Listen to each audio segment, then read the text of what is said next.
Hello আমার ভালোবাসার বন্ধুরা, কেমন আছো সবাই? আশা করি সকলেই ভালো আছো। আমি তোমাদের প্রিয় চুমকি আপু আবারও চলে আসলাম নতুন একটি গল্প নিয়ে। গল্পটি শেষ পর্যন্ত শুনলে তোমাদের দাঁড়িয়ে যাবে। আমার স্বামী যখনই কাজের উদ্দেশ্যে বাহিরে যাওয়ার জন্য বের হতো তখনই আমার শ্বশুর আমার ঘরে এসে আমার স্বামীর নামে উল্টোপাল্টা কথা বলতো। একদিন রাতে আমার স্বামী বাড়িতে না আসায় আমি ভয় পেয়ে আমার শ্বশুরের ঘরে চলে যাই। তারপর আমার শ্বশুর আমার সাথে যে অবস্থা করলেন সেটা আমার বলতেও লজ্জা লাগছে। কারণ কিছু রাত এতটাই অন্ধকার হয় যে মানুষের জীবন থেকে সব আলো মুছে দেয়। আজকের রাতটা আমার জীবনের এমনি একটা অন্ধকার রাত হয়ে ওঠে। আমার স্বামী রঞ্জন এখনো বাড়ি ফেরেনি। রাত 12:30 বাজছে। আমি বসার ঘরে তার ফেরার জন্য অপেক্ষা করছিলাম। আমার নজর বারবার ঘড়ির কাঁটার দিকে চলে যাচ্ছিল। সেকেন্ডের কাঁটার সাথে সাথে আমার বুকটাও ধকধক করছিল। আমি প্রার্থনা করছিলাম যাতে রঞ্জন তাড়াতাড়ি বাড়ি ফিরে আসে। এরই মাঝে হঠাৎ করে কারেন্ট চলে যায়। পুরো ঘরটা অন্ধকার হয়ে যায়। আবার অন্ধকারে খুব ভয় লাগে, আর এখন চারিদিক অন্ধকার। এমনিতেই আমি রঞ্জনের না ফেরার জন্য চিন্তায় ছিলাম। তার উপরেই অন্ধকার। আমি কিছু দেখতে পাচ্ছিলাম না। মনে হচ্ছিল যেন আমি অন্ধ হয়ে গেছি। আমি কোনো রকমে জিনিসপত্র তোকে নিজের ঘরের দিকে যাচ্ছিলাম। তখনই পায়ে একটা কুকুর ঘেউ ঘেউ করে ডেকে উঠল। এত জোরে থাকল যেন মনে হলো সে আমাদের উঠোনে চলে আসছে। ভয়ে আমার প্রাণটা বেরিয়ে যাওয়ার মতো অবস্থা। বাড়িতে তখন আমার শ্বশুরমশাই ছাড়া আর কেউ ছিল না। তিনি ওনার ঘরে ঘুমোচ্ছিলেন।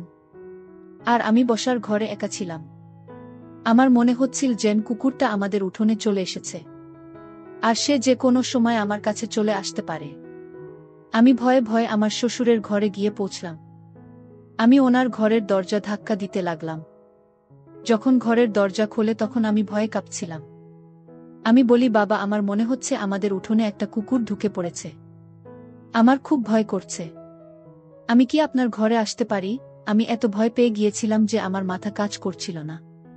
তাই হয়তো আমি একটা ভুল পদক্ষেপ নিয়ে ফেলি।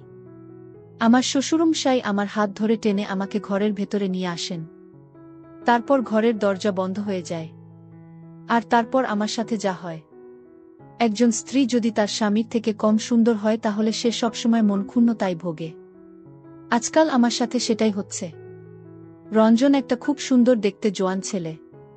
আমিও দেখতে খারাপ ছিলাম না। কিন্তু আমার গায়ের রংটা একটু চাপা ছিল। এই কথাটা আমাকে বিয়ের একদিন পরেই দিনই আমার শ্বশুরমশাইয়ের মুখ থেকে শুনতে হয়। সকালে যখন আমি জলখাবার খেতে ঘর থেকে বেরিয়ে আসি তখন বাড়িতে অনেক আত্মীয় স্বজন ছিল। খাবার টেবিলে আমার শ্বশুরমশাই এর সাথে তার বোনেরা বসেছিল। আমার শাশুড়ি মারা গিয়েছিলেন। আত্মীয় স্বজনদের মধ্যে বেশিরভাগই আমার শ্বশুরমশাইয়ের ভাইবোন ছিল। আমি ওনাদের সাথে বসে জল খাবার খেলাম। আমার শ্বশুরমশাই সবার সাথে আমার পরিচয় করিয়ে দিলেন। তিনি খুব খুশি মেজাজে ছিলেন। কিছুক্ষণ পর সব আত্মীয়রা তাদের বাড়ি ফিরে যায়। তখন বাড়িতে শুধু আমি আর আমার সঙ্গী ছিলাম। আমার রিসেপশনে এখনো অনেকটা সময় বাকি আছে। আমার শ্বশুরমশাই আমার জন্য চা বানিয়ে আনেন। উনি বলেন, আমি ভাবলাম আমার বৌমা খুব ক্লান্ত, তাই আমি তার জন্য চা নিয়ে এলাম। তিনি আমার পাশে সোফায় বসে পড়লেন আর চায়ের কাপটা আমার হাতে ধরিয়ে দিলেন।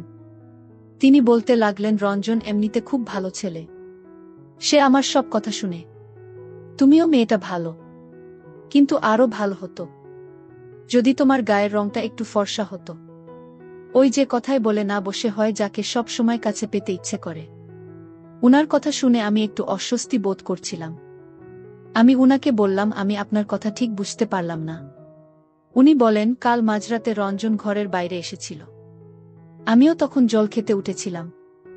তাই আমার তার সাথে দেখা হয়ে যায়। সে আমাকে বলে, বাবা, তুমি নীলিমার মধ্যে কি এমন দেখেছিলে? তুমি তো জানতে যে আমার সুন্দরী মেয়ে পছন্দ। তুমি অন্তত আমার পছন্দের মানটা রাখতে পারতেন। এইসব কথা শুনে আমার মনটা খুব খারাপ হয়ে যায়। তবে রঞ্জন কাল রাতে আমার সঙ্গে কোনো খারাপ ব্যবহার করে।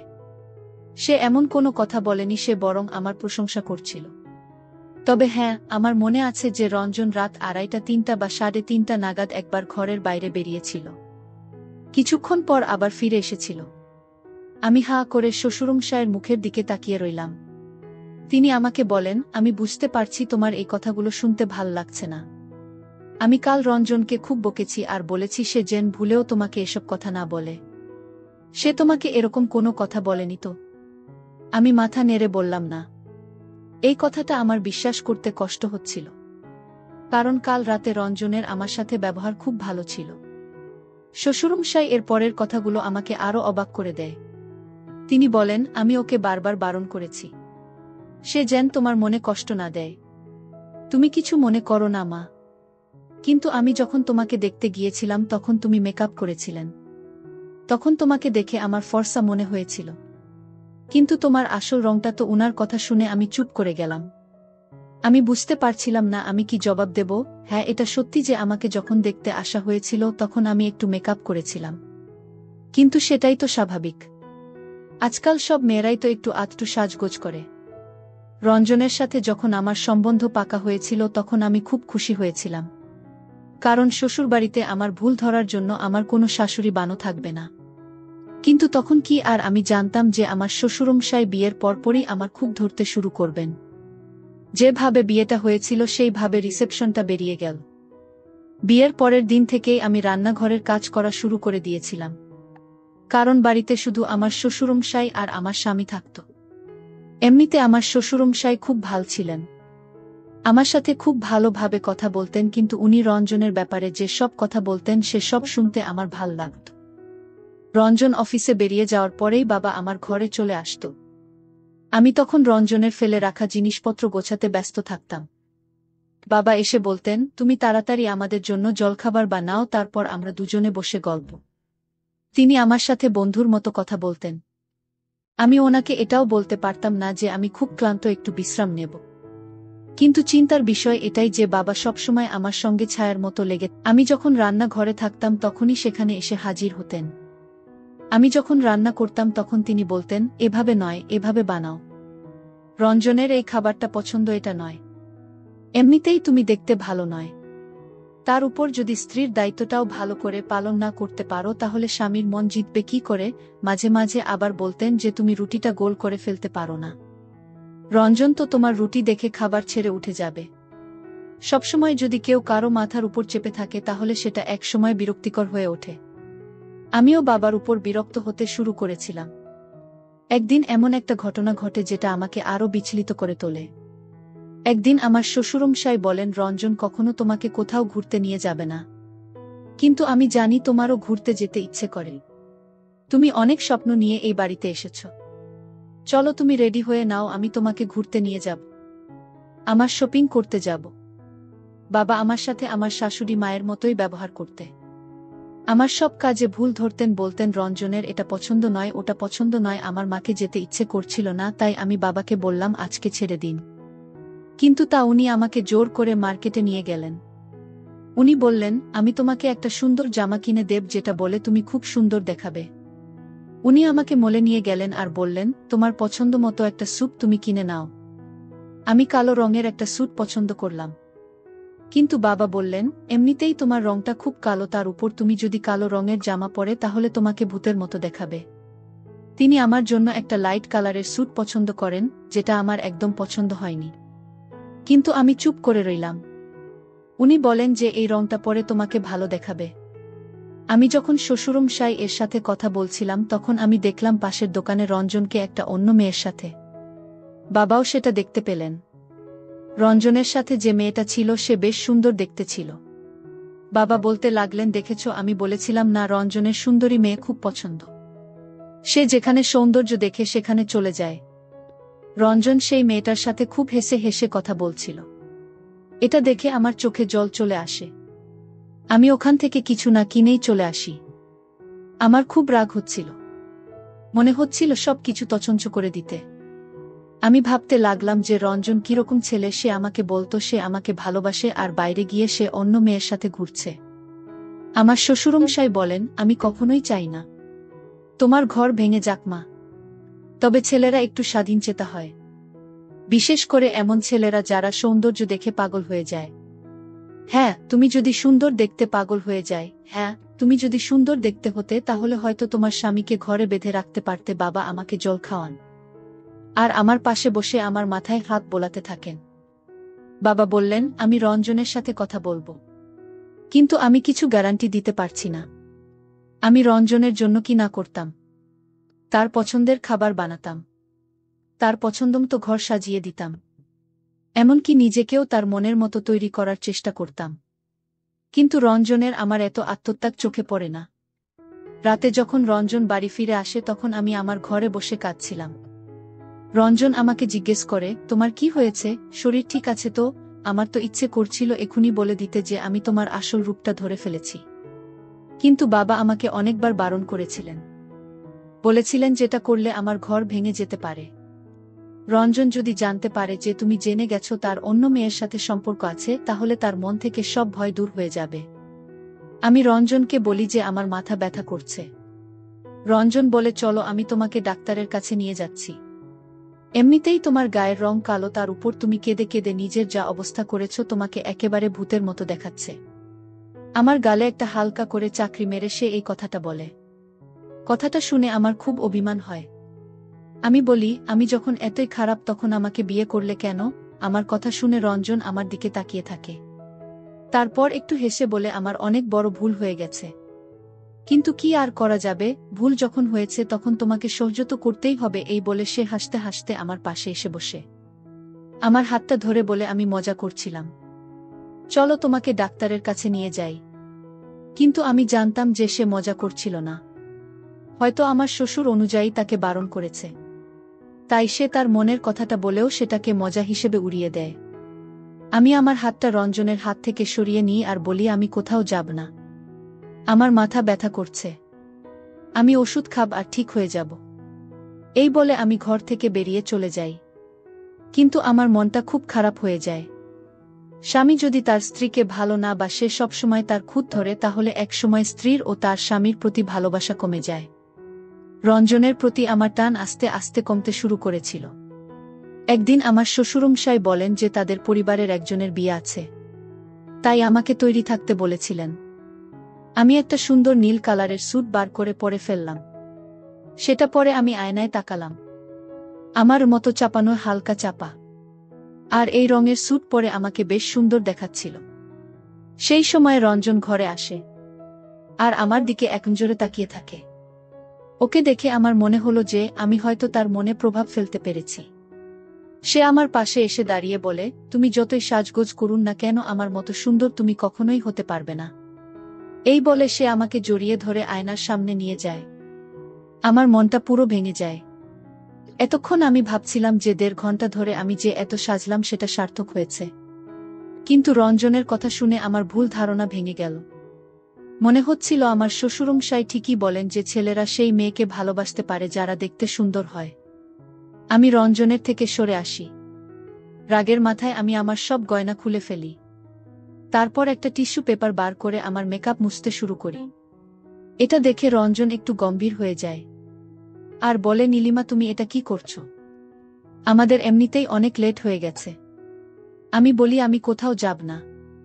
রঞ্জন বলে, এমন ছেলে মানুষে কেন করছো? তুমি একটা ছোট্ট ব্যাপার কি এত বড় করে কেন দেখছো? আমি বললাম, আমার ওখানে যাওয়া ঠিক হবে না, কারণ আমি তোমার পাশে বানাব না। আর তোমার কাছে কি মেয়ের অভাব আছে? ওখানে অনেক সুন্দরী মেয়ে থাকবে, তাদের কারো সাথে তুমি রাতটা কাটিয়ে এসো। এটা বলার সাথে সাথে রঞ্জন আমার গালে একটা জোরে থাপ্পড় মারে। আমি এটার জন্য একদম তৈরি। আমি রঞ্জনের কাছ থেকে এটা আশা করিনি। রঞ্জন বলে, এসব কি কথা বলছো তুমি? তোমার কি আমাকে দেখে সেরকম লোক মনে হয়? আমাদের গলার আওয়াজ এতটাই উঁচু ছিল যে ঘরের বাইরে অবধি আমাদের আওয়াজ শোনা যাচ্ছিল। আমি বলি, আমার সামনে ভদ্রলোক, সেজন্য রঞ্জন। রঞ্জন আমাকে চেপে ধরে বলে, বল নীলিমা, তুমি আমাকে চরিত্রের দিকে আঙুল তুলছে। আমিও তোমার চরিত্রের দিকে আঙুল তুলতে পারি। আমিও তোমার ব্যাপারে অনেক কিছু জানি, বুঝেছ? এটা শুনে আমার মাথায় আকাশ ভেঙে পড়ে। আমি রঞ্জনকে বলি, রঞ্জন আমাকে ছাড়া আমার লাগছে। রঞ্জন বলেন, আমার আর ধৈর্যের পরীক্ষা নিও না। তুমি আমার শহরের বাইরে চলে যাচ্ছে। তোমাকে 10 মিনিট সময় দিচ্ছি, তাড়াতাড়ি তৈরি হয়ে বাইরে এসো। সেই সময় আমাদের দরজায় কেউ একটা ধাক্কা দেয়।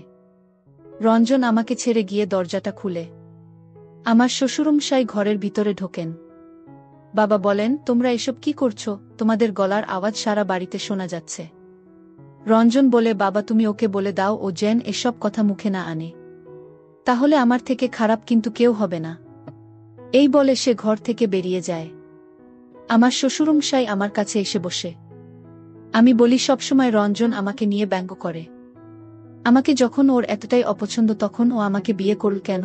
আমি জোরে জোরে কাঁদতে শুরু করি। আমার শ্বশুরমশাই আমাকে জড়িয়ে ধরে বোলাতে শুরু করেন আর বলেন, রঞ্জন এই রকমই, আমি ওকে বোঝাবো, তুমি চিন্তা করো না। আমি তো চাই যে তোমরা দুজনে সুখের সংসার করো, কিন্তু তার কোনো নমুনা আমি দেখছি না। বন্ধুরা, ভিডিও মাঝখানে একটা কথা বলতে চাই, আমি তোমাদের সর্বদা হাসি খুশি রাখার জন্য খুব কষ্ট করে ভিডিও বানাই। তাই তোমাদের কাছে অনুরোধ থাকবে অবশ্যই ভিডিওটি দেখে একটি লাইক করবেন এবং এজিকে চ্যানেলটি সাবস্ক্রাইব করে পাশে থাকবেন। তো আমার শ্বশুর বল, দেখো মা, ছেলেরা কখনো আপোস করে না, মেয়েদেরকেই আপোস করতে হয়। তোমাকে নিচু হতে হবে আর একটু ধৈর্য ধরতে হবে। আমি একটা লেখাপড়া জানা শিক্ষিত মেয়ে ছিলাম। আমি ভালো পরিবার থেকে এসেছিলাম। তা সত্ত্বেও আমি রঞ্জনের সব কথা মেনে নিতাম। এরপরেও যদি রঞ্জনের শুধু আমার খারাপটাই চোখে পড়ে তাহলে আমি কি করতে পারি? বাবা বলেন, এখন তুমি তৈরি হয়ে নাও, না হলে ঝামেলা আরও বাড়বে। আমি না চাইতেও আবার তৈরি হলাম আর বিয়ের বাড়িতে গিয়ে চুপচাপ এক কোণে বসে রইলাম। রঞ্জন বারবার আমার দিকে তাকাচ্ছিল। বেশ কিছুদিন আমাদের মধ্যে কোনো কথা হয় না। একদিন আমাদের বাড়ির দরজায় কেউ এসে কড়া নাড়ে। সাধারণত আমার শ্বশুরমশাই দরজা খুলতেন, কিন্তু তিনি ঘর থেকে বেরিয়ে এলেন না দেখে আমি গিয়ে দরজা খুলি। আমি দেখলাম একটা কমবয়সী ছেলে এসেছে। সে জিজ্ঞেস করে, অমলবাবু আছেন? সে আমার শ্বশুরমশাইয়ের কথা বলছিল। আমি বললাম, হ্যাঁ আছে।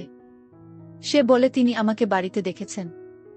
আমি সরে দাঁড়ালাম যাতে ছেলেটা বাড়ির ভিতরে ঢুকতে পারে। আমি বাবার ঘরটা তাকে দেখিয়ে দিলাম আর সে বাবার ঘরের দিকে চলে গেল।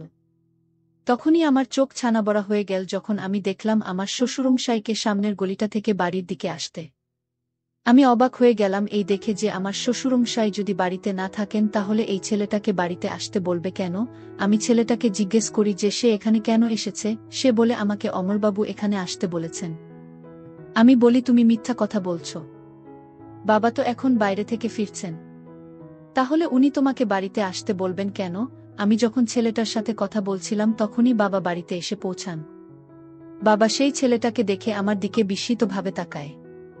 তখনই ছেলেটা দৌড়ে বাড়ি থেকে পালিয়ে যায়। আমি দেখে হতবাক হয়ে যাই। বাবা আমাকে জিজ্ঞেস করেন, এই ছেলেটাকে, সে কেন এখানে এসেছিল? বাবার প্রশ্ন আমাকে বিচলিত করে। আমি বলি, সে আপনাকে খুঁজতে এখানে এসেছিল বাবা। সে বলছিল আপনি নাকি ওকে দেখেছেন।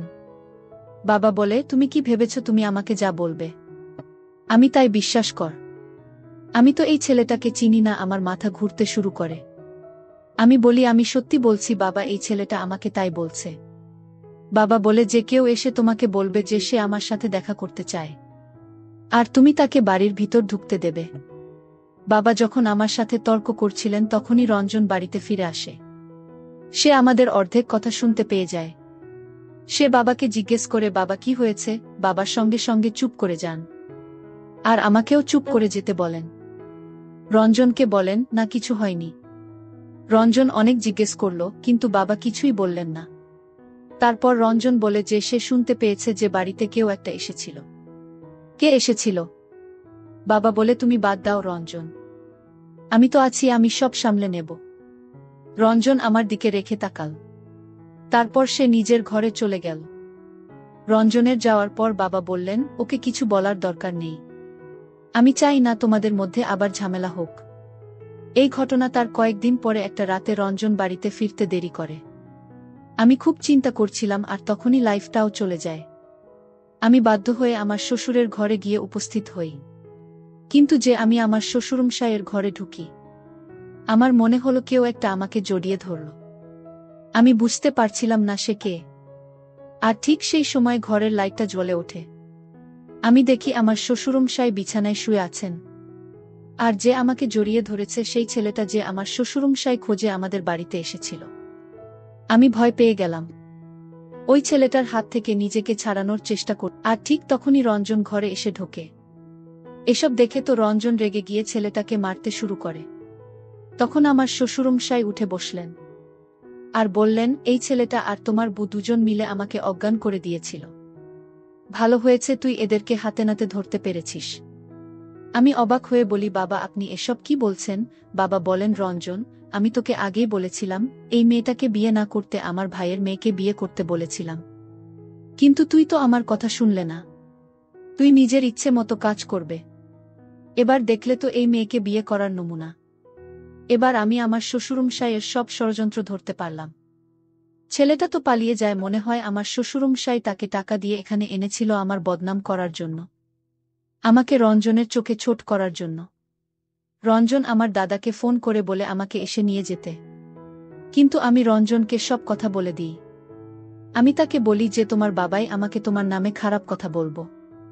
তিনি আমাকে ভুল বুঝিয়েছিলেন। এতে আমার কোনো দোষ নেই। আমি ভগবানের দিব্যি দিচ্ছি। আমি ওই ছেলেটাকে চিনি না। রঞ্জন বলে, ঠিক আছে, আমি কালকে ওই ছেলেটাকে খুঁজে বার করব। আর তারপর তার মুখ থেকে সব কথা বার করব। যদি প্রমাণিত হয় যে তুমি মিথ্যা কথা বলছো, তাহলে আমি তখনই তোমাকে ডিভোর্স দেব।